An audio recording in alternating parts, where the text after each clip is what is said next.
आपण पाहत आहात लोकप्रबोधन, सर्वसामान्य जनतेचा हक्काचा न्यूज चॅनल। कांद्याला हमी भाव द्या, शेतकऱ्यांना तात्काळ अनुदान द्या। चांदवड येथे महामोर्चावर रास्ता रोको आंदोलन।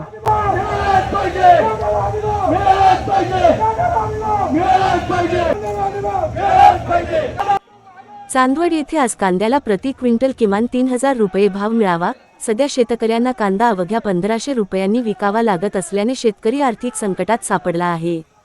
त्यामुळे शासनाने तात्काळ अनुदान जाहीर करावे, तसेच शेतकरी वाहनांना व ट्रॅक्टरसाठी सवलतीच्या दरात डिझेल उपलब्ध करून द्यावे।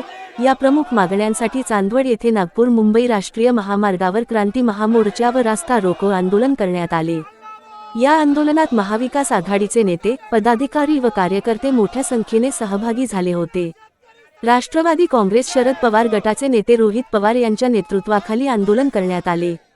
यावेळी शशिकांत शिंदे, राष्ट्रवादी काँग्रेस शरद पवार गटाचे महाराष्ट्र प्रदेश उपाध्यक्ष हर्षवर्धन सपकाळ, खासदार भगरे सर, खासदार शोभाताई बच्छाव, खासदार राजाभाऊ वाजे यांच्यासह विविध पदाधिकारी उपस्थित होते। उद्या महाविकास आघाडीची कोटी बैठक मुंबईमध्ये होणार आहे।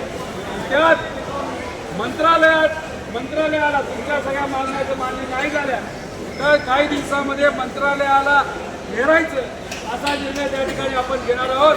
एवढंच इथं सांगतो, तुम्ही सहकार्य केल्याबद्दल तमाम महाराष्ट्रातल्या सामान्य लोकांच्या वतीने आपलं या ठिकाणी मी आभार व्यक्त करतो। कांदा उत्पादक शेतकऱ्यांना न्याय मिळाला पाहिजे, अन्यथा आंदोलन अधिक तीव्र करण्यात येईल, असा इशाराही यावेळी आंदोलकांनी दिला।